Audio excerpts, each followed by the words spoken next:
to a wounded world in need of healing and compassion. In the midst of our vulnerability and emptiness, in a time of limited and unevenly shared global resources, we ask for the grace to stand with the poor, the suffering, the oppressed, to promote social justice, to promote economic justice, to be a community of unity and reconciliation.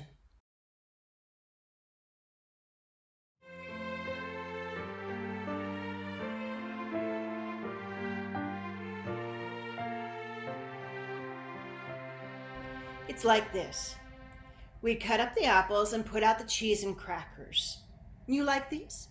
Go on, have some. We'd also put out pretzels, oranges, bananas, and there was hot cocoa and cookies and chips and dip and string cheese and juice.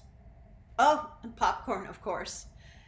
I overdid it, but I wanted to be sure that there was something that everybody could enjoy. Underneath the chapel, we call that the cave. It was wonderful to have an office down there. My job was campus minister in the Office of Spiritual Direction for students, grads and undergrads. And that's what I love, because you show up for everything. You support everybody. You welcome everybody. There's a big sitting room down there, and I would throw parties in the evening after the 8 p.m. Mass. Any student who wanted to could come down after Mass and have snacks and just kind of socialize and fellowship. And I love that because, well, I'm a night person and it's 8 p.m. Mass, right? So they'd come down around 9:15, and they go on visiting until 10:30, whatever. For me, it was the Eucharist after the Eucharist, the liturgy after the liturgy, the fellowship after the fellowship. Then I'd clean up the kitchen and close the cave by 11:30. And when I was a resident minister, I lived with 80 freshman girls, and on Monday nights I'd have my weekly open door welcome in my apartment with snacks from 8 to 10 p.m. and they'd smell cookies baking and just come in, and then I'd go to my 10 o'clock Marians service organization meeting. Since I was their chaplain, I was actually the first female chaplain. Usually a service org would have a priest, but they started in 2003 when there weren't enough priests to go around. They're a feminist group, and they're founded for a purpose: to serve women and children, women who are struggling, who are in transition. So I would go and bring them snacks and help guide their spiritual chairperson, who would give the reflection, and I would have a prayer. During the day, I'd sit with students and just welcome them as they were, however they came. I'd listen and support them in spiritual direction. It's really spiritual companionship, because the Holy Spirit is the director, and I just get to be there to facilitate that. Sometimes there'd be tears and upset.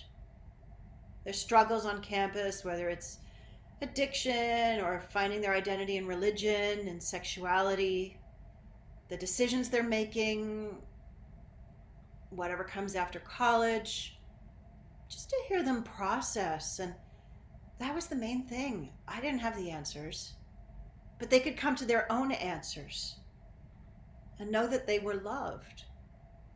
God was with us. It was a kind of ministry of hospitality, I guess you'd say, or the ministry of presence. Sometimes it's just a wipe out listening, and yet I get energized by that, and that's how I know that it's a ministry for me, because it gives me life. I grew up in Compton, and I was taught by our sisters there. Sister Judith actually taught me in the 7th grade. My mom was the ice cream lady, and she would sell ice cream at school, and by the time we got home, she would be home. She supported us 6 kids in every way that she could. My dad was a factory worker at Norris Thermidor, a metal pot and pan factory. He was there a long time. It affected his hearing, so he had some hearing loss and some depression. Oh my gosh, he gave his health to work for all of us kids. He was the St. Vincent de Paul man in the parish. He would collect things to help the poor in the neighborhood. I mean, we were all poor. We didn't know it, but we were all poor. And in the evening, he did his side jobs, and he would grow vegetables in the garden in the back. He loved that. And Mom would can the vegetables and fruits. And on Sunday, he'd take us in the old Buick or the old whatever it was to church. And he'd be waiting as we all dawdled out to the car, and then Mom would come out last, and she'd say, "I had to feed the cats before we left." We always had 2 batches of cats, and a cockatiel, parakeets, lizards. My favorite pet was a horned toad. And we had an iguana and snakes. My brothers had the snakes, and we had tortoises that walked around in the backyard that we got probably illegally from Arizona. I think we had a rabbit. We had a guinea pig. Oh, and we had tarantulas. There was a little pool in the backyard and a slip and slide, and I'd play with my brothers, and our friends would come over, and Mom always had cookies in the oven. And then, yeah, so it's wonderful to think back. The love that I've received makes me cry. You know, what you're doing for me right now is spiritual companionship. All of you on the Hidden Heroes team, with all the storytelling dramas, you're hearing their stories and letting people know that they're loved as they are. Here, eat some snacks. I knew in the 2nd grade that I wanted to be a sister. I went to Mount St. Mary's College on a scholarship, and in the meantime, I'd started dating one of my brother's friends, and sure enough, we fall in love. Okay, so he goes off to Vietnam in the Air Force. And I'm teaching religion in weekend classes at the parish, and we have a whole year apart. And he'd had, 3 or 4 years of service, but the 1 year in Vietnam, when he came back, he was different. And I was different. By then I was learning that I wanted to teach. And he said, "Let's get married now." And we planned to get married in a year, but he wanted me to come up north where he was stationed. I said, "You mean you want me to give up my scholarship? You want me to leave college?" I realized that things were different, so we mutually decided to break up, and I dated other guys for a while. And then, who shows up on campus but the Sisters of St. Joseph of Orange as students? And they invited me to the Mother House. And I walked in and I burst into tears. I thought, oh wow, this is home. I came back to that sense of religious vocation. And because I'd broken up with my boyfriend and then decided not to continue dating other guys, I was free. And when I graduated from Mount St. Mary's, the sisters invited me back. They knew. I guess they all knew I'd always wanted to be a sister, but they let me be free. I knew I was being called, but it was too scary to make a commitment. Then one of the sisters says, "Would it help if we told you that you can't come and we don't want you?" Now, I'm indecisive. I cannot make a decision unless I'm pushed. If you put me in a plane and say, "Okay, you've got to jump out, but you'll be okay because you've got the parachute," I wouldn't be able to jump. So when she says, maybe I couldn't come, it never dawned on me that they wouldn't take me. I said, "Put my name down, I'm coming." She helped me to jump. The thought of losing the very thing I wanted, that helped me to accept it as a gift that was being handed to me. Did I struggle after I entered? Yes. I didn't make final vows until I was 8 years in the community, but I had peace after 5 years. And the peace was strong, and it was rooted. And what I found out, and what I tell students, is commitment sets you free. And I could help the students with that. How do you make an important decision? How do you really look at what matters to you? Being there, sitting with them, I let them know you're not alone. When I was diagnosed with cancer, I thought, oh my gosh, I'm going to die. I'm going to die in another year, just like my mom died at 70. And Sister Mary Beth, she lives here too. She said, no, this doesn't mean you're going to die. People don't die with cancer now. We're going to the doctor. But then when we found out it was stage 4, we thought, oh, but the doctors go, no, we can do something. So we're going to get you ready for a major surgery. And that's what the chemotherapy and radiation was. And I had the ostomy. I was a week in the hospital at St. John's in Santa Monica. And my oncologist said, if this had been 20 years ago, we couldn't have done anything for you. But now we can. So that was the miracle. All my life, I've been connected to the education ministry. But since my cancer diagnosis, I've become so much more aware of the medical and the healing ministry. They are the heroes, all the doctors and nurses who cared for me there and at our infirmary in Orange, and all the sisters who came to visit me, and all the sisters who prayed for me, and all of campus ministry praying for me the whole time, every Sunday praying for me. Oh my gosh, I thought, they are going to get so tired of hearing my name. God, would you please take care of her and get her off our list? I haven't ever been alone. I've had so much support, and that's what keeps me going. The great love that I know starts with God, goes to my parents, my grandparents, and my family, and my siblings. I've gotten closer to them now in my illness, and my co-workers and my co-ministers. John Flaherty, who was my supervisor in campus ministry, Dr. Renee Harang in the Marians. I don't want to leave anybody out. All my elementary school teachers, my high school teachers and the university professors, my mentors and the ministers, all my friends and the sisters, the CSJs, especially Orange, and the Jesuits, and all the doctors and nurses. I was thinking about hidden heroes, and I thought, everybody's a hero. This is just my time to let my story be shared. Yeah, it's been sacred stories, a sacred ministry. Daniel Berrigan has this poem. These many beautiful days cannot be lived again, but they are compounded in my own flesh and spirit, and I take them in full measure toward whatever lies ahead. Can I fix you a ham sandwich?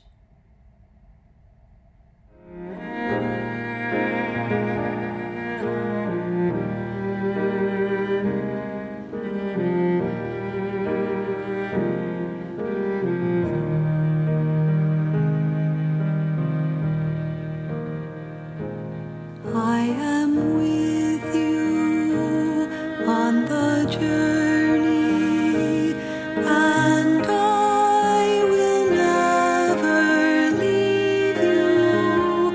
I am with you on the journey, always with you.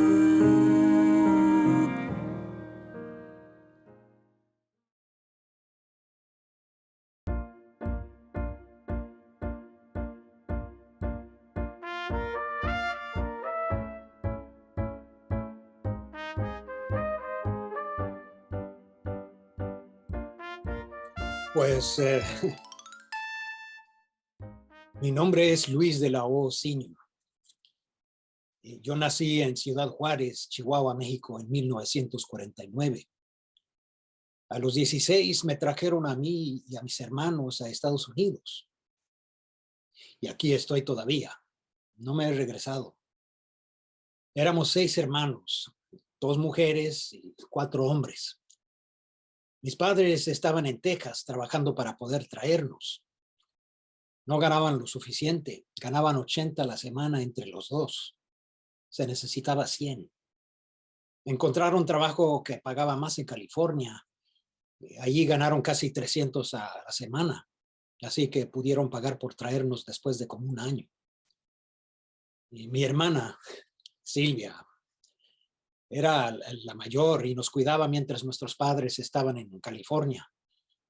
Pero nos trataba peor que madrastra. Es que ella quería ser mi mamá, pero teníamos casi la misma edad. Yo le dije, ve a ser mamá de los otros, pero de mí no eres. ¿Ah? Ya pues estando aquí con nuestros padres era mucho mejor entre nosotros. Pero mi experiencia emigrando no fue muy buena. En esos tiempos había mucha discriminación, hasta entre los mismos hispanos, entre los nacidos aquí y los nacidos en México. El inglés era oficial aquí en California. Teníamos que aprender inglés luego, en menos de un año, y yo no lo aprendí. Por eso tuve problemas con los nacidos aquí. No nos querían aquí. Le reclamé a mis padres. ¿Por qué nos habían traído a un país donde no nos querían? Y mi papá me dijo, te traje a Estados Unidos porque en un futuro te quieres ir de aquí y ya vas arreglado. Si no te arreglo ahora, en un futuro te ibas a querer venir a Estados Unidos de todos modos. Y gracias a él estoy aquí. Bueno, en lugar de irme a la escuela, me puse a trabajar. Con el correr de los años aprendí varios trabajos. Aprendí joyería, jardinería, el oficio de custodian. Por eso no aprendí el idioma, porque encontraba mis trabajos con pura gente hispana. Estaba trabajando en una panificadora de pan francés. Allí duré 15 años. Pues tuve dificultades con los patrones. A la compañía no le iban bien y los patrones pidieron ideas para soluciones para no cerrar la compañía. Y allí me metí. El problema es que a mí me gustaba el liderazgo de César Chávez. Entonces entré con esa mentalidad. A nosotros nos pagaban si trabajábamos. Si no, no. A ellos les pagaban aunque no trabajaran. A nosotros nos pagaban 37 horas y media. Y después de eso nos pagaban overtime. Los supervisores ya no nos daban overtime. Solo ellos agarraban todo el overtime que querían. Pues yo les di soluciones y les dije que teníamos que hacer un sacrificio, tanto ellos como nosotros. Le dije al patrón, la solución que pueda haber es que nos paguen 40 horas y no nos den overtime. Allí se ahorran mucho dinero. Y ya cuando les dije que ellos también tenían que hacer un sacrificio, pues eso no les gustó. Eran tres. Uno ganaba 100, 120 y el otro 80 al año. Les dije que su sacrificio era que se rebajaran 20,000 de su sueldo anual. Yo, que soy el dueño, sí, eres el dueño. Ya ganarías 20,000 menos.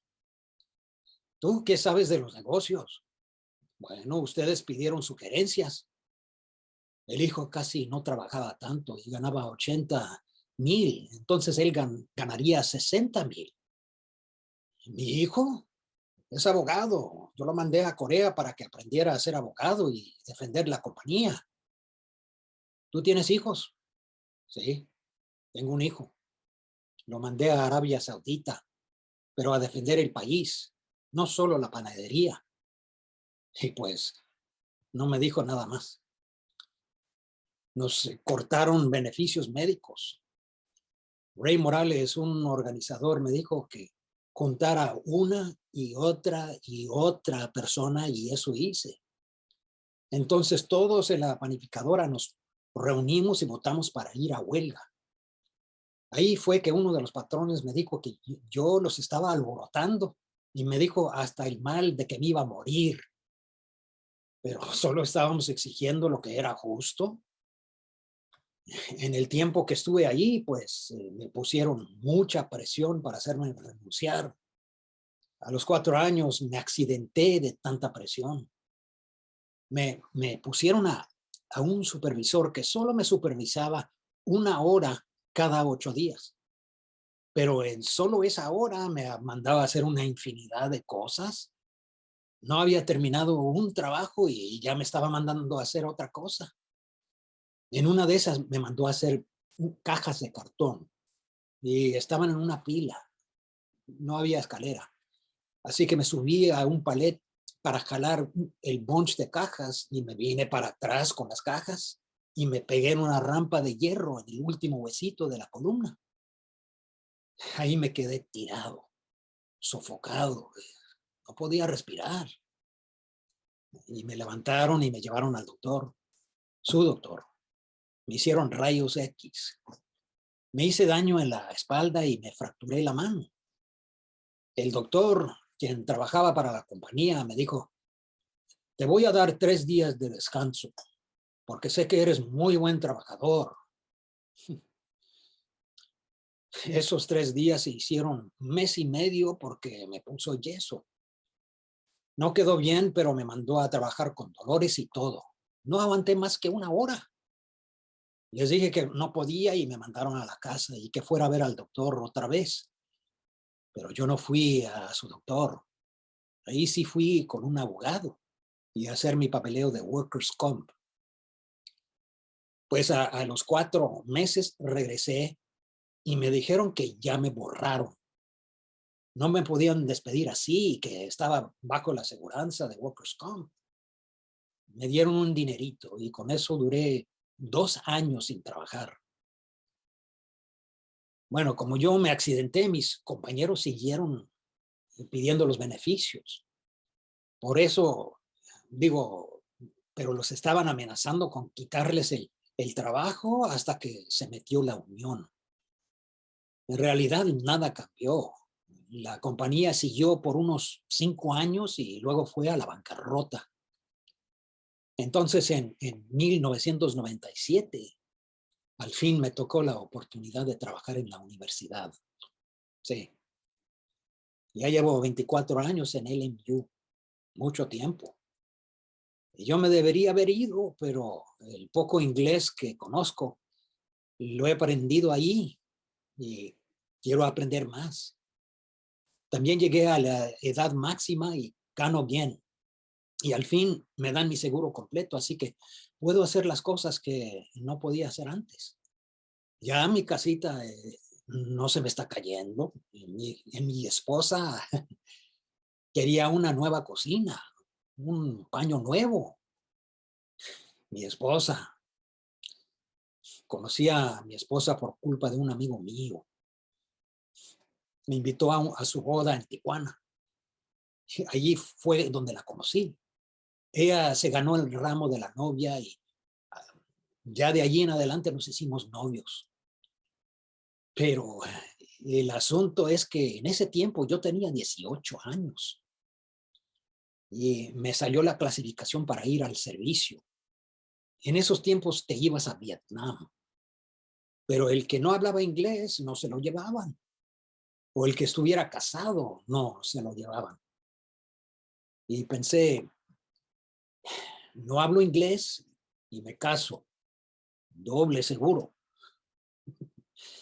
Fui a pedirle a ella, pero su padre me mandó a buscar por otro lado.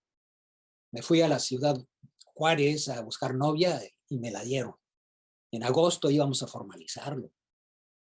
Pero en julio fui a Tijuana y me encontré de nuevo con mi esposa. Y volvimos otra vez. Le dije que su padre no quería que se casara conmigo, pero o te vas conmigo, le dije, o no puede haber nada. Y la batallé y al fin se fue conmigo. Y seguimos juntos hasta que la muerte nos separe. He roto todos los sacramentos, pero menos ese. Ahí seguimos. Tenemos 3 hijos y somos hasta bisabuelos. Así que casado y aún no hablaba inglés. Y yo llegaba al lugar donde reclutaban y yo hablaba solo español. Los oficiales se veían el uno al otro y decían, agárralo, llévalo. Había 3 líneas, una negra, una blanca y una amarilla. Me puso en la negra y ya más al frente vi que estaba el examen físico. Así que me salí de la línea y llegó el sargento y me sacó. No, por ahí no. Y ya me mandó a la casa. La próxima vez seguí la línea amarilla. Llegué a un salón de clases y había pura gente incapacitada. Nos dieron una hoja a hacer unas sumas, 1 más 0, 2 más 0. Y todos ahí haciendo las matemáticas. Yo me le quedé mirando al papel. Apareció el profesor y nomás movió la cabeza. Y ya me mandó a la casa. La tercera vez llegué y el sargento me dice en español, entrégamelo a mí. Y yo, este aprendió español. Era hispano. Me metió en una oficina y me dice, ¿sabes qué? Tú ya tienes mucho tiempo y dices que no hablas inglés. ¿Por qué? Pues tengo 2 trabajos y pues, ¿y no aprendes? No, pues no tengo tiempo. Esa no es excusa. Tú tienes miedo. No, no tengo miedo. Si quieres, vamos. Tú tienes miedo. Me dijo, mi madre en 6 meses aprendió a hablar inglés. Y pues le dije, es que a tu madre no se la van a llevar a Vietnam. ¡Lárgate! Y me dejó ir y ya me dieron la clasificación inservible para el país. Inservible. Pues aquí estoy. Así fue, metiéndome en pleitos. Aquí en LMU estoy en uno. Estamos peleando por 21 la hora. Como dije, me inspiró mucho César Chávez. Él era el compadre de mi sobrina, así que nos hicimos cercanos. Me gustó mucho su filosofía. La fuerza de la unión me parece muy importante. En una ciudad de Los Ángeles, Montebello, querían rociar malatión. Es malo para la salud. Yo supe que estaban manifestando y les dije que iba a hablar con César. Él también estaba en contra de los químicos. Entonces me dijo, júntame mínimo 10 personas y ahí estoy. Y de ahí agarré la ideología. Eso hice la panadería. Conté 1, conté 2, hasta que nos hicimos como 50, 60 y ya era bastante. Aunque no pudimos lograr lo que queríamos en la panadería y además me accidenté de tanta presión que me estaban dando, aún aprendí mucho y me dio mucha fuerza. Así que aquí en la universidad es lo mismo. De una persona a otra se extendió por toda la universidad, hasta los estudiantes. Y allí estamos. Los estudiantes han sido muy importantes. En realidad ellos son los que han estado llevando mucho el movimiento. Hasta hicieron una manifestación en frente de la oficina del presidente. Sí. Hace poco nos respondió la universidad y nos dijeron que iban a subir a 19-15. Mucha gente ganaba menos de 18, así que es un aumento significante. No es lo que pedíamos, pero siento que es un principio. Algunos dicen que soy conformista, pero siento que se hizo algo, que las marchas y el movimiento no fueron en vano. Si siguen, yo los apoyo, pero lo veo como un principio. Hay veces que los movimientos resultan en pasos atrás. En la panificadora votamos para ir a huelga y los dueños casi cerraron la fábrica. Eso fue un paso adelante. Es un principio. Esto que pasó se dio por la marcha del presidente. Hay gente más arriba del presidente en la universidad. Es un movimiento que se tiene que hacer desde la cabeza. Les dije a mis compañeros que solo cuando yo vea que mi cheque es de 20 a 21 la hora, que ojalá será el año que viene, me voy. ¿Te vas? ¿Por qué? Pues le estoy robando el aire a los jóvenes ganando mucho overtime. Ese es mi propósito antes de irme. Que los que se queden bien asegurados con ese sueldo. Ah. Y ya, cuando me retire, me pondré a ver televisión. Porque ahora no me dejan. La mujer no me deja. Dice que eso de ver televisión es para los flojos. No se admiten. Aquí hay mucho que hacer. Solo miro televisión cuando estoy comiendo. Termino de comer y es a alimentar a los perros, a doblar ropa. Bueno, tal vez por eso también sigo trabajando.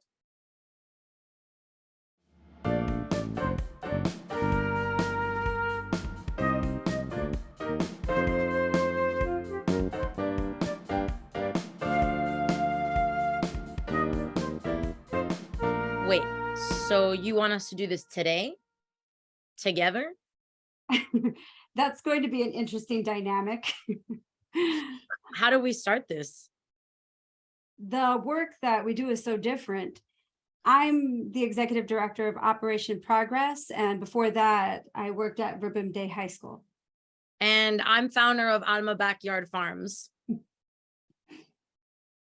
I am the oldest of 5. Erika is the middle child, and we are who we are today. It has been informed by how we experience family and community, and how we experienced college, and then coming from a traditional Mexican family with immigrant parents.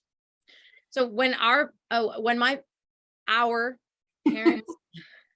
first came to the US, they had family in Santa Monica, right?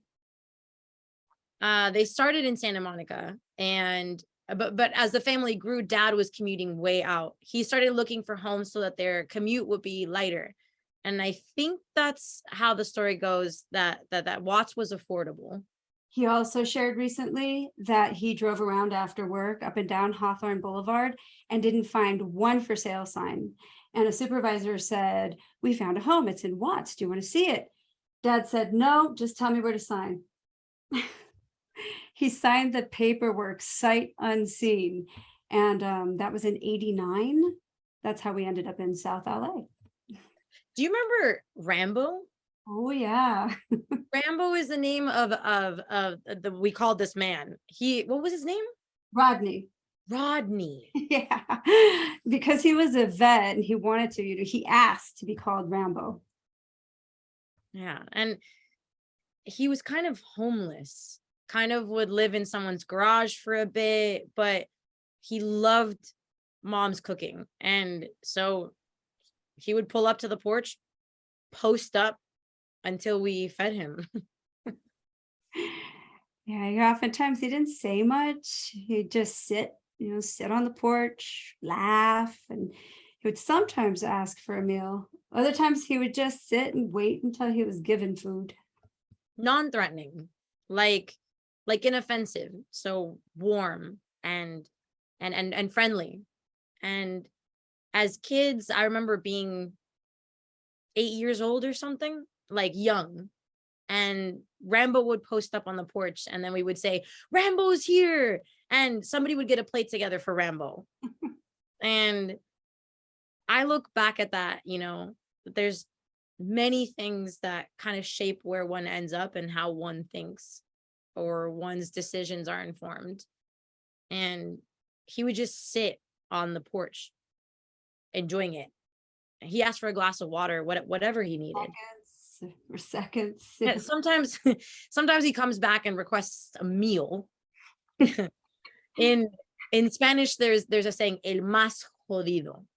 It's kind of like the ones who has it worse off or struggling the most. That's the one that you need to take care of. You don't turn your back, you don't look away. Mom always cooked. I think we used to complain a lot about it as kids because it was like we never got to go to Sizzlers. Yeah. We never got to go to Chuck E. Cheese. Yeah. And all of our friends, We're they- like, oh, we went to IHOP this weekend. IHOP. What's at IHOP? Pancakes? Oh, we have to eat our mom's pancakes. and looking back, like we were actually pretty blessed, you know, and mom would be like, oh, you want pancakes? I will make you pancakes. Or do you want pizza? We'll make you pizza. Our memories aren't centered around eating out and experiencing a restaurant, you know. I think in part because our parents prefer to eat in. That's how they were raised. And also there's just no sit down restaurants or nice restaurants in Watts. And there's too many of us. 5 kids on a limited income. I mean, how do you do that? How do you manage that? How do you order when you don't understand the language? You know, in college, we would say, okay, we got to come together, and we would come together around a meal. And sometimes Erika would be responsible for deciding on the meal, and her and Jesus would do it, or Ana, Beto, and I would do it. We'd come together once a month and we'd break bread together. And with Rambo, I think the other thing I will add is Rambo was community. So during a time when our city was at odds and the racial tensions were high in Watts, here we are unknowingly forging relationships that matter. If he looked out for us, we looked out for him. He used to call me Cinderella. Yeah, that's right. He'd have the liveliest attitude, very appreciative of mom's food. But it was almost like it satisfied a deeper hunger. It was not just that warm meal, it was to connect. Yeah. It was to be seen. He was a veteran who was struggling with addiction and with housing, with Family. and none of that really mattered to us. We were just like, we got food. We are very fair-skinned, white Mexican family that moved into Watts, a predominantly Black neighborhood at the time. I mean, a white Mexican family. Yeah. And people would say we were just like the whitest Mexican family in Watts. So people would be like so concerned. Are you guys lost? Like cops would pull mom over. Can we help you find your way? And we lived with that, you know, with racial tensions. And then there was the 92 riots. You know, we got to see fire from our house window. From the trees. Climbing on the trees to see what was going on. So living at a time when there was a lot of racial tension, and here we were, you know, with very fair skin in the neighborhood that was battling a lot of these challenges. So I think in part that helped to inform our childhood. I feel like we were very privileged because of our white skin. So what do we do with that privilege? How do we work to create an inclusive community? To whom much is given, much is expected. And I've always felt that even though we grew up with maybe not so much, we grew up with a lot more than a lot of people. It informs. I think it informs that we're not just on this earth to take care of ourselves. Yeah, when I graduated from LMU, Pam Rector, who was my mentor and probably everyone else's mentor, says to me, you need to stay in the community. I don't give an F what you want. There's a great position at Verbum Day High School. I don't think you realize the potential that you have to make an impact. I was there for 17 years before coming to Operation Progress. One of my coworkers would say, we set the table. That's what we commit to do for others. You know, everyone has a similar place setting, but that doesn't mean everyone is ready to show up at the same time. At the time you say dinner is ready, everyone might not be ready to come to the table. You have to encourage them. I also worked with Pam Rector at LMU. I was planning on being an elementary school teacher. I would always get my little cousins to play together, to play school, and I'd always be the teacher. That was the role I wanted to play. And you did it so well. And I always wanted an overhead projector for Christmas. I still do, just putting it out there. I went into pursuing teaching at LMU. I was very involved in the Dolores Mission community in Boyle Heights.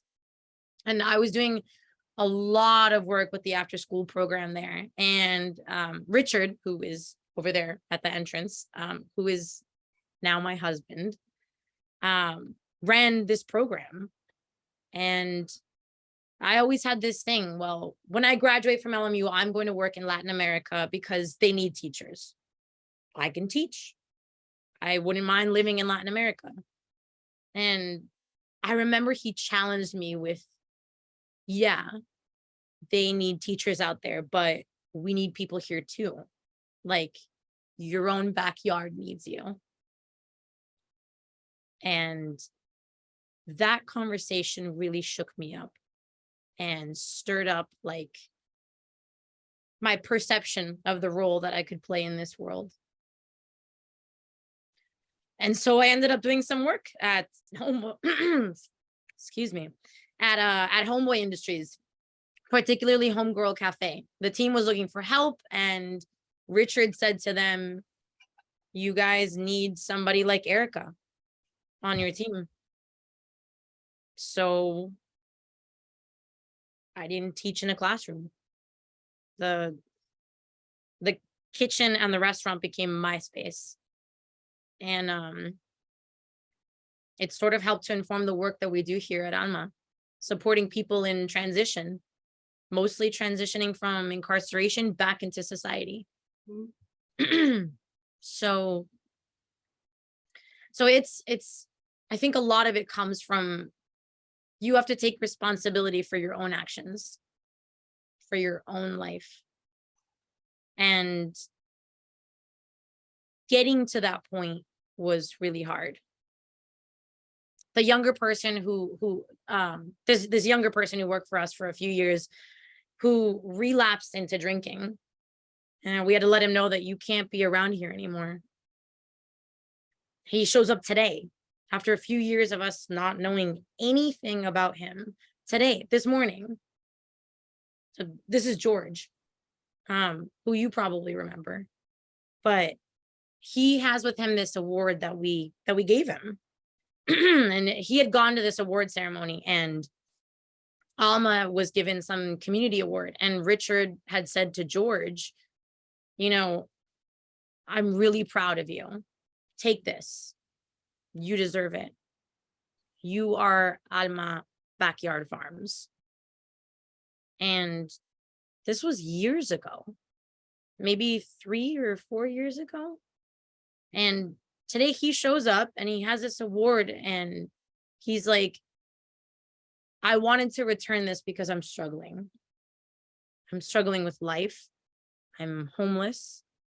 I don't want to lose this. And I thank you guys for letting me hold on to this for this long, but I don't think I deserve it anymore. And he returns it to us and goes on to share how he's doing not well. And he said something like, well, if you give me a job, I'll stop drinking. And Richard says, stop drinking and I'll give you a job. The responsibility is on you. The job isn't going to stop you from drinking. You need to stop yourself from drinking so that you can be open to the opportunities that can be given to you. The responsibility has to be within yourself. And I think that's part of the work that we are engaged in, because as we work on the plants, work on us. It can get kind of spooky, because when you're working the land can kind of pull and say, you got some shit to deal with. So we utilize like urban agriculture as a means for that personal growth. We're growing community because urban agriculture helps facilitate that. It's just a vehicle to that end. We had this small farm near USC. We partner with a transitional housing program called the Francisco Homes. They house men on parole from life sentences. They call themselves lifers and have done 15 plus years in prison. And they were only housing men. It was a corner lot. And we converted that space into an urban farm. This house was, before it became a re-entry house, it was a dope house. Then it was acquired by this program and it housed people in recovery. And suddenly this beautiful garden, went up, and the neighborhood was so curious. Can I have some of that cilantro you're growing? Are you going to sell it? How do I get my hands on that? Excuse me. So can I have some cilantro? They were constantly, how do I get my hands on those vegetables? So now there's a conversation that started between someone who's just got out from doing 27 years and someone who's lived in the neighborhood for a long time. And these guys who had just gone out of prison were suddenly finding themselves in conversation with their neighbors. Here in Compton, as we've grown, we're tackling the injustices of not only incarceration and reentry, but food injustice and environmental injustice, with limited green spaces and limited access to good foods. And from the moment you walk through those gates, your experience is nothing like a grocery store. I mean, in a beautiful space, it is much easier to talk about incarceration, about healing, about trauma, about injustices. And it is palatable, not just for the people who are struggling with those injustices and are facing them, but for those that aren't. Yeah. I was thinking about this. So over Thanksgiving, Operation Progress, and correct me if I'm wrong, has given families support with food and maybe also gift cards or something. But during, support, like during the Thanksgiving season. And this past year, Cristina and her team thought maybe we could link up and be a part of it. And it could be to promote good food and to highlight some of the great stuff that Alma is growing. And so how does Operation Progress team up with Alma to provide really good groceries to families? They wanted people to drive up and get food. And I said, they needed to come all the way in. And there was some hesitation from like the team. And this is my thing, like, people have to walk into the farm. You have to walk into the space because you have to feel it, and I think there's room for us to continue to collaborate because we are so close. It's a 12-minute drive from one organization to the other. There's a space here that can be utilized to bring awareness to the families that we serve. Yeah, I'll wear my Alma shirt on my outings with the scholars, and as parents are dropping them off, they're like, oh, I know Alma. I think they often think Erika is Alma, right? Yeah. They're like, I know Alma, she works at that farm. I'm like, the name of the farm is Alma. My sister is Erika.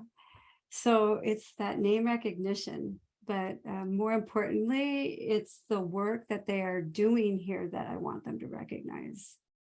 And we're not a farm stand in the sense like the stands that are off the 5 freeway, where you just pull up in and it's this little cute stand and you just pull up and then zoom, you take off. Now, we're in the middle of a neighborhood and we want that experience to start when you get out of the car. We want you We want for you to leave feeling better than when you arrived. And in order for that to happen, this is the experience that engages all senses. And there's this reciprocity between people, plants, and place that we often talk about, where one can't exist without the other. But there's this constant movement between all three. And it takes work to keep that alive. Father Boyle says, he says this often, there is no us and them. It's just us. And so when you don't identify people by what they did or their past, this is just a community that's feeding people. Alma in Spanish, excuse me, Alma in Spanish means soul. The name comes from a few things. Our first farm is located on Alma Avenue in East LA, but we often say that the work we do satisfies a deeper hunger, not just one of the stomach, but one of the soul. And it goes back to our conversation about Rambo. Was it really those enchiladas? Or was it the fact that we got to connect with someone and he felt seen? And safe. Yes, the food was good, but and so was the plate. The handoff was that the means for the connection that we still call to mind today? Or but it's that same thing. How do we look out for each other? I think so much of that work is, where does your obligation end and where does the other person's obligation begin? It's in this mutual partnership. It's the work that we're doing to empower others to believe in themselves. George came here this morning with an intention, the same way that the youth in our programs at Operation Progress or the students at Verbum Day come to those spaces with their intentions. You play a role together in shaping that. And there's, for me, an obligation to create a space and set the table to allow you to join. And if you choose not to, then I'm not obligated to change your mind. You talk about Rambo being seen. I remember my English teacher, Miss Emerson. She saw me. In 8th grade, she started correcting my English papers, and she would make comments like, Cristina, you shouldn't go to the local high school. There are other high schools where you will be challenged academically and where you will thrive. I see you there. I wasn't feeling seen at home. My experience as the oldest child was very experimental for my parents and therefore very challenging for me.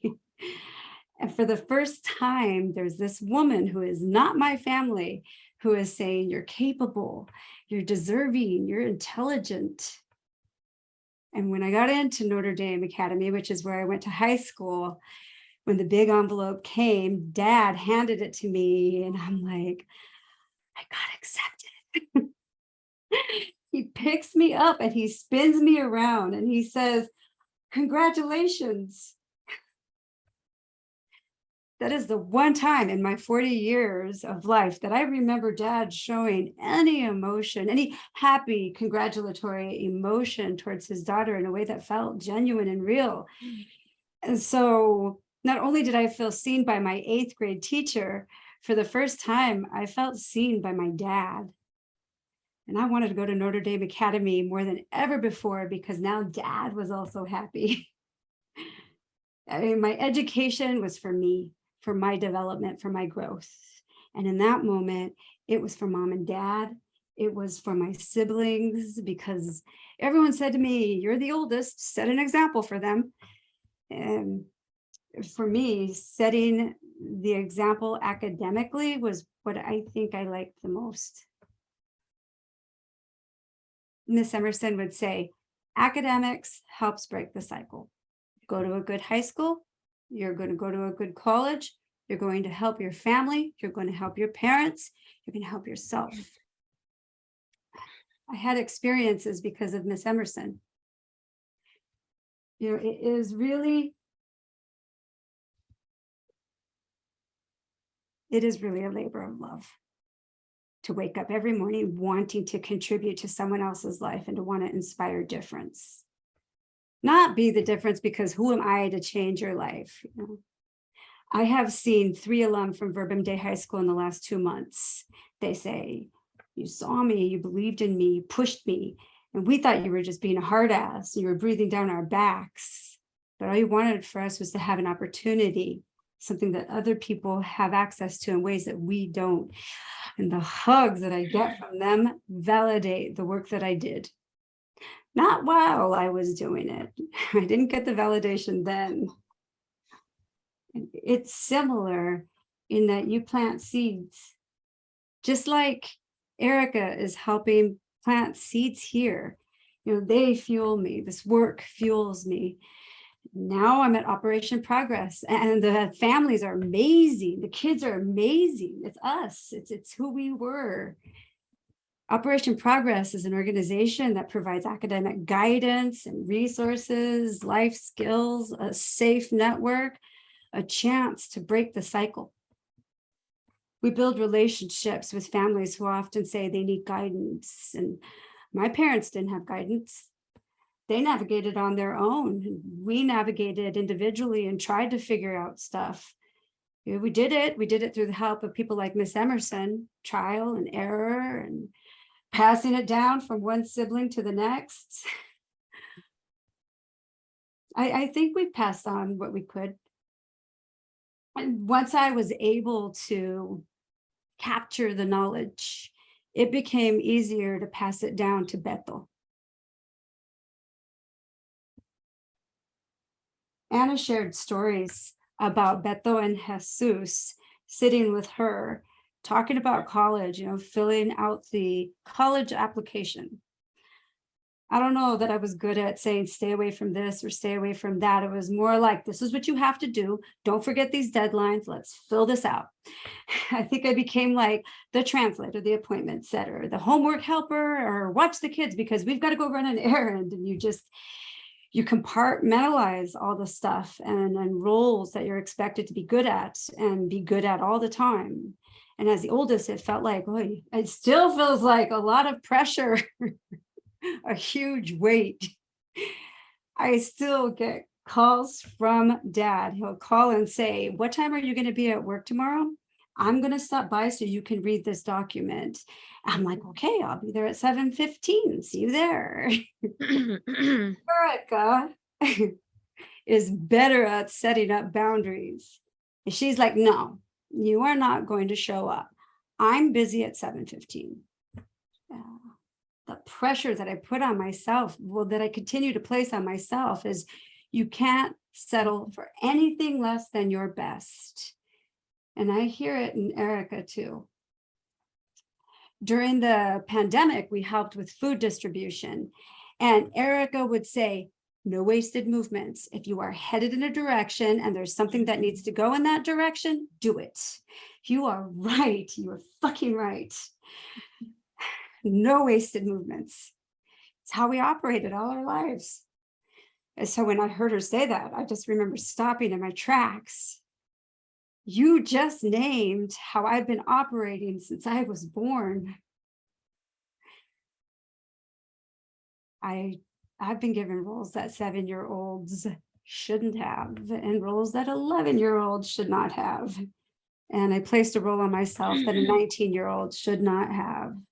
And I embodied them because it was an expectation that I placed on myself, because my parents crossed that border for a better life. Gosh darn if I didn't make sure that our life was better. I mean, when I look back at our childhood, what I see is that you just jump into the role that needs to be done. And you don't complain about it. You don't complain about it because it's like the work needs to get done. So you do it. Now, as an adult, I learned from Erika's teachings, no wasted movements. Or when she's told my parents, if you need my help, I'm here for 30 minutes. She knows how to set boundaries. And so she's younger than me age-wise, but I think maturity-wise, she's like well beyond any of us. And she's become a role model for me and a role model for my daughters. And she shows up in very intentional ways. When she shows up, she shows up. You know, I think a lot of it for me comes down to your family knows when you're being your best and when you're not. And Cristina has always been a good reminder for me, like, okay, are you being your best self in all of these decisions and in all of these movements?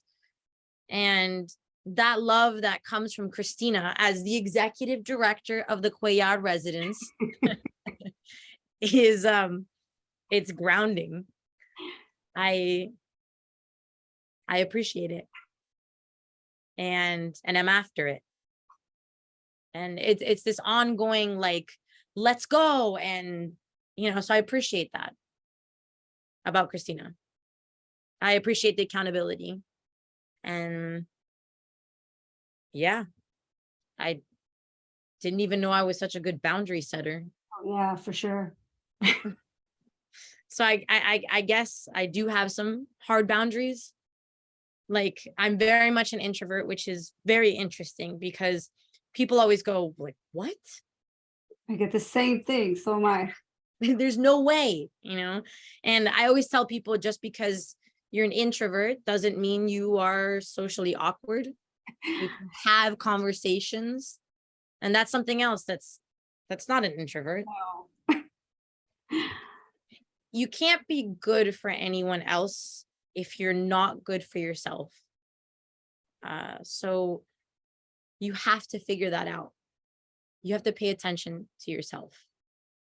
I think what's interesting about that is there are 5 siblings. Beto passed away 6 years ago. So there's 4 of us that are alive. And while we are different, there's similarities. We're all figuring out the better versions of ourselves. You know, I often wonder, is this the makeup of all immigrant families? Is this what happens when you're first generation American family and you have to figure it out? Or is this us? Is this the Cuellars? You know, we influence each other and we want to positively contribute in ways where it is visible. And we are our parents' pride and joy. So when you think about how brave that move was to cross the border to a completely foreign land and not understand where you're going to end up.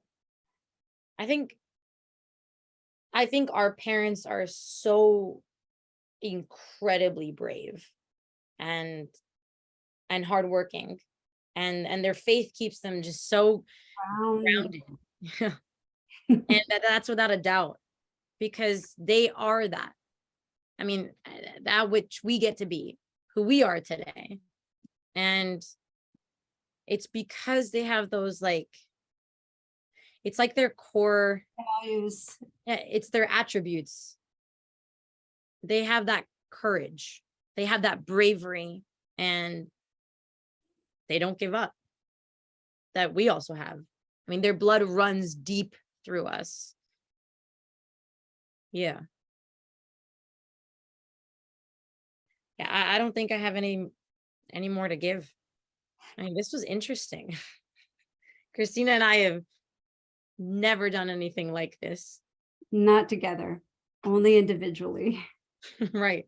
So how do we do?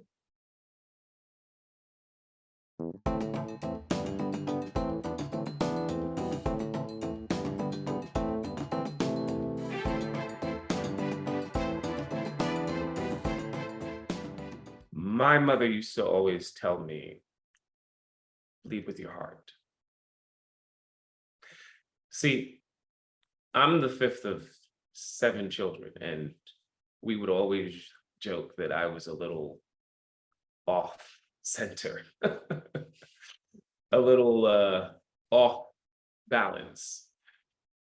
But the thing that I love is that at some point I became the even keeled one, right? And so when things got outrageous in one direction or the other, they would go to Keith. I'm Bryant, but I'm also Keith, right? At home with my siblings, with my family. They refer to me as Keith. And I mean, I'll tell you that when I get off the plane in Lafayette, Louisiana, when I'm going to visit home, there is something in my head. There's something in my heart.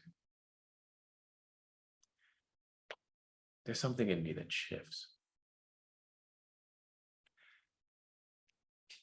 I loved my parents. I liked my parents and I knew that they liked me. I'm first generation. When I was doing college work at the dining table where my father would sit drinking his coffee, he would say, "What are you reading there?" You know, and when I was struggling with something, he would say, yeah, you know what, this is what I'm thinking. And then he would tell me a story, and that story would always allow me a different point of entry into a new, highly academic, intellectual perspective. And I would go, oh, thank you. Thank you. That works. That works. Then I could get back in the reading. Then I could write what I needed to write. And this is my father with a fourth grade education. He would listen deeply to what I was saying, and then he would give me something that I could use to reframe the nature of the academic. My mother used to say, you know, Keith, you're a lot of things. My mother spoke in parables sometimes where she spoke in code. Then other times she was so direct. And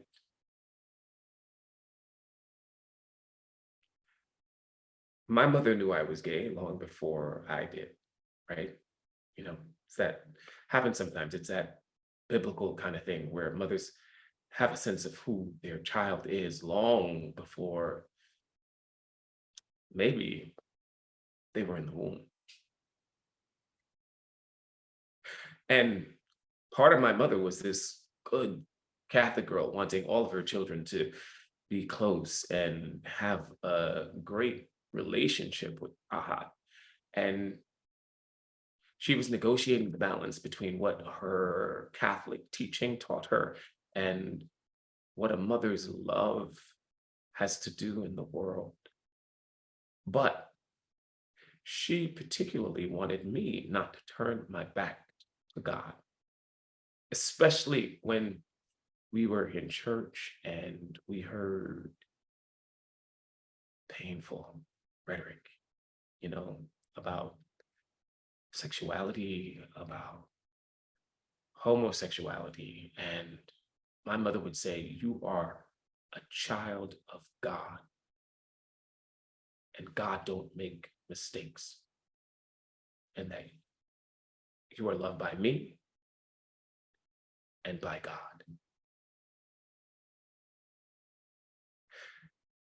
See, part of me wants to tear up right now. You know, I'm always Keith, Uncle Keith, Kiki. You know, we play multiple roles in our lives, right? But one that anchors me is being fifth of 7 children, right? Being my parents' son. I keep this picture behind me, a picture of my parents, as a reminder of the man my mother wanted me to be.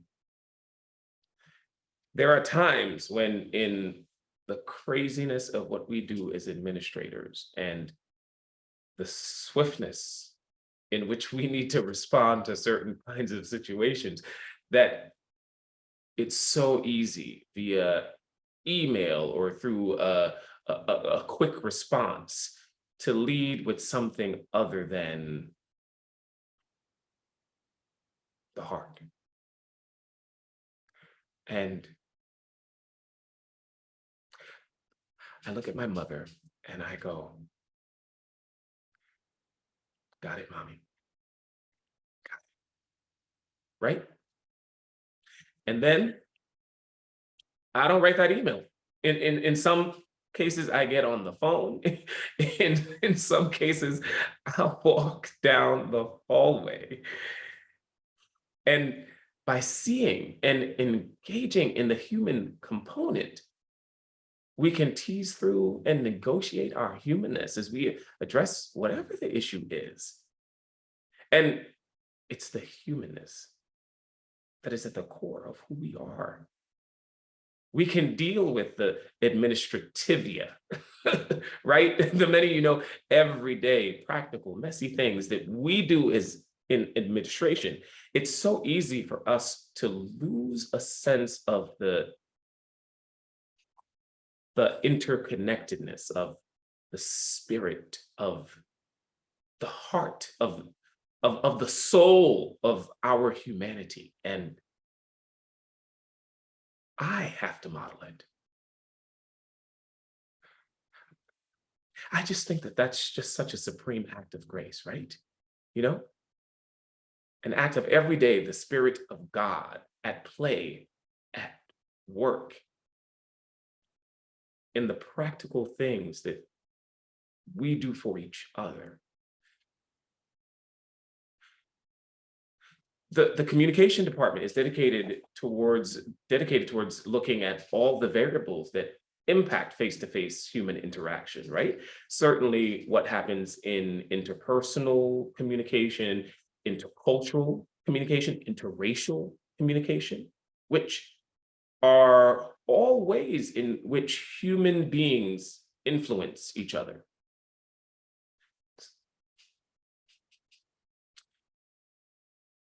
There's this trail of Black students who come by because they see Black people in my office. This sweet young man showed up one day. I'm working at my desk and I saw him in the hallway and I just waved, just acknowledge, a little nod. And he summoned up something in him to come into the office. And he said, I'm sorry. I'm sorry. May I borrow a pen? And I said, sure, right there on my desk.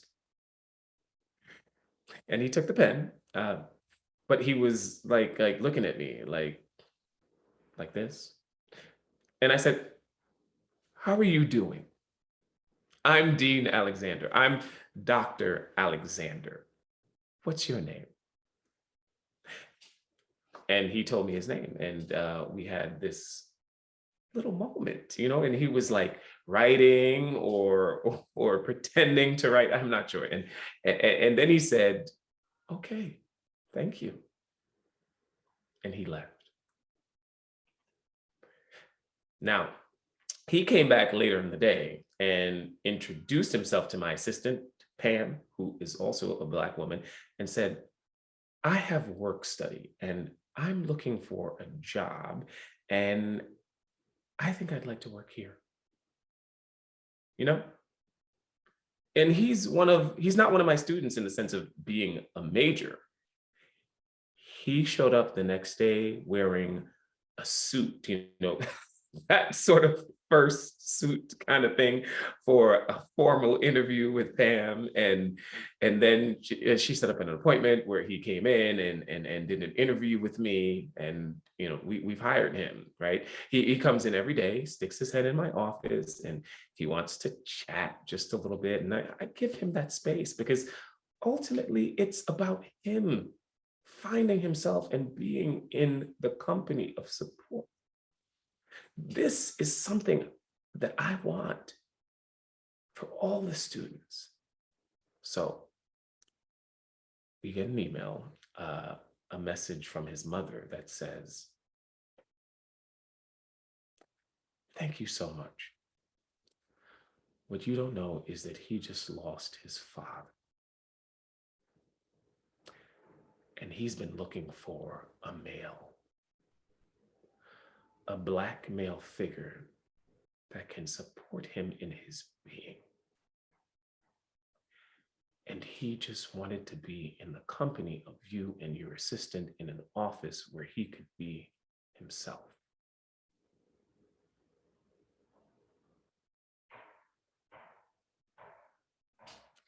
And I was like, there you go.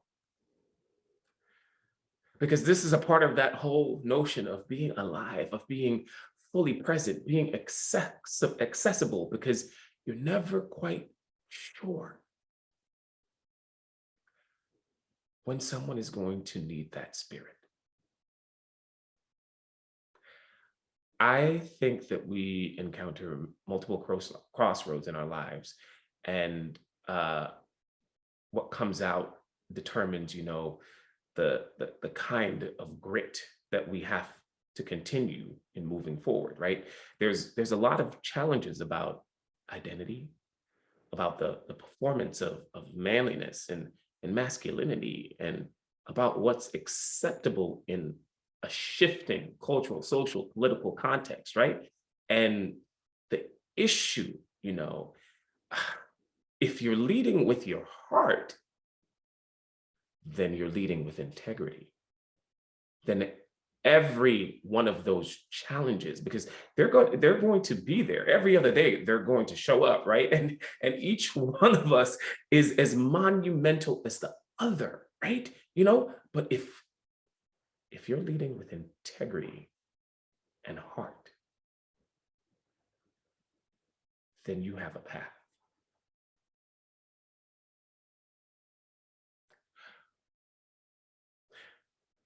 I'm going to say something to you that I actually haven't said to anyone on campus. So less than a year ago, I was at an event and I passed out and I was rushed to the hospital. I had a regular heartbeat that kept me in the hospital for several days. And I ended up getting a pacemaker. And so I'm playing with this because of the crossroads moment there, right? When I had to figure out what is it that I needed to change in my life,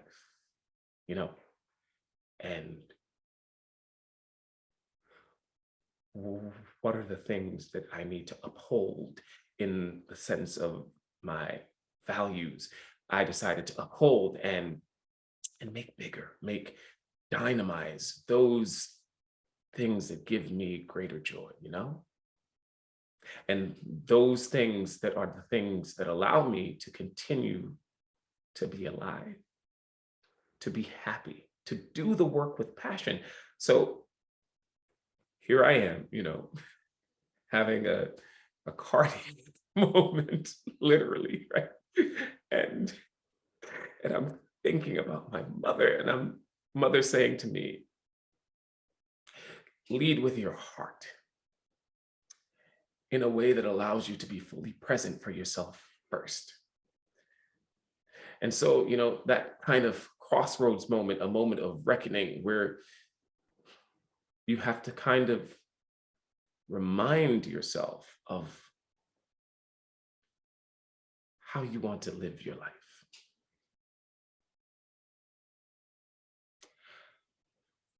I'll admit it because of the man that I am. And I often tell people that I cry.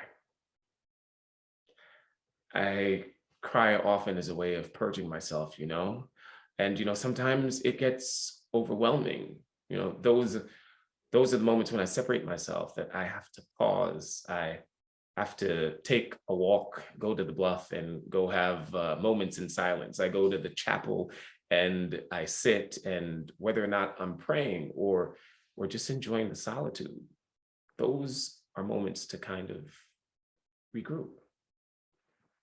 But it's so funny because I happen to have one right here, right? A carpenter's level, you know, with the bubbles that help you adjust something. See, I use it as a visual aid, right? Because quite often when people talk about balance, they're talking about a balance between the public and the private, between work and the personal. And I've never actually believed that, right? Remember, I describe myself as being a little off center, right? And so I don't know what that is, you know, this kind of balance, right? But what I love about the carpenter's level is that in this corner, there is another one of those little water bubbles, these water bubbles, right? So in fact, if I want to measure something on this plane and I want it to be even, there's a whole other bubble right here that I can use. There's multiple of these things. I mean, I think that my life is more balanced when it's askew than when it's centered. Because I'm not looking at things in the middle that tells me it's supposed to be like this. My life has always been like this, right? And if I can find balance where it matters, then I'm happy. Your balance might be here, right here, and good for you. My balance is somewhere here. And I can live with that angle. I can live with being off center.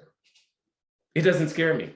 In fact, I thrive, right?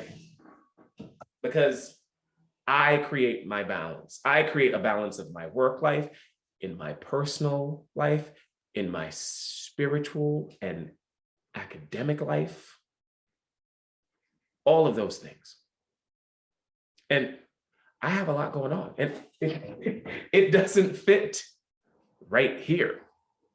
And it's not equal, and it's not always pretty, and it's not always straight, but you know where your balance is, right?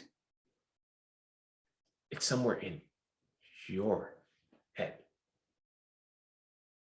So when a faculty member is talking to me, or a student is talking to me, and they're talking about balance, you know, my question is always,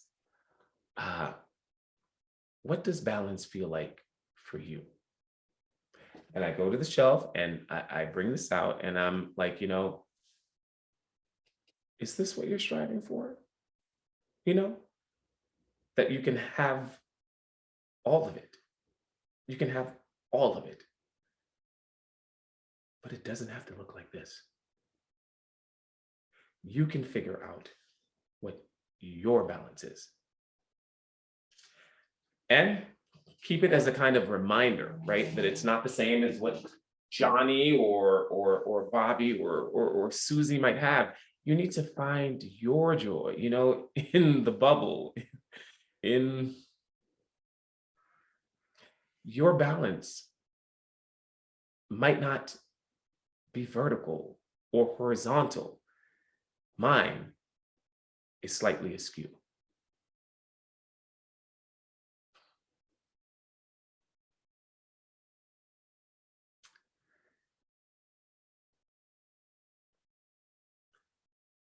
There's a moment in my memory when I'm standing outside of the funeral home at my brother's funeral, and I look across the street and I see a childhood friend of mine named Donald who didn't get out, right? But got into every possible bad thing in a sense of drugs and alcohol and whatever his life was at the time. And that moment of looking and standing there, looking at my childhood playground where my house used to be, and seeing Donald there, it becomes this weird juxtaposition of the me and the not me, or the me that could have been. And I know that the world has turned many, many times, and I guess, you know, a lot has changed, but those things that matter. My mother, who was a very good Catholic girl and so proud of anything and everything that I had accomplished, used to say, Keith is a relatively good Catholic boy. She would look at me, right, and kind of wink, and she would smile, right, and I would wink, and I would smile, because it wasn't like a slap in the face. So when I applied to this Catholic university in the Jesuit and Marymount tradition, you know, I said to myself, I'm a relatively good Catholic boy. They'd be lucky to have me. This is a place where I can practice my faith and do the kind of work that gives me joy and illustrative life, and know that the two are interconnected. And so I'm sitting here in my office, which is wonderfully located right across from the chapel, and a beautiful chapel right there. And I spend a lot of time in that space reflecting.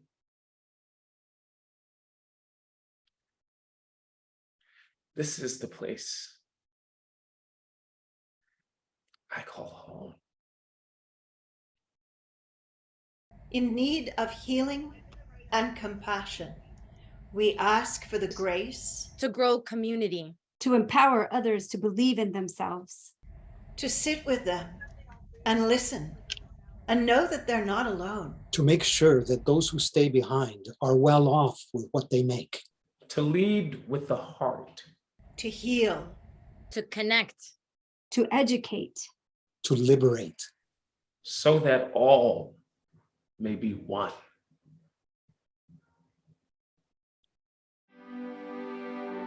Dr. Bryant Keith Alexander.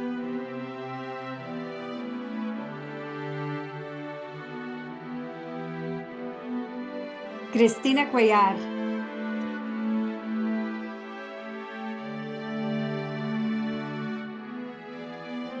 Erika Cuellar.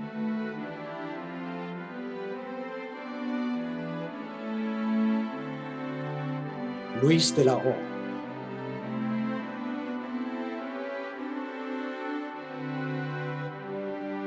Sister Joanna Carroll.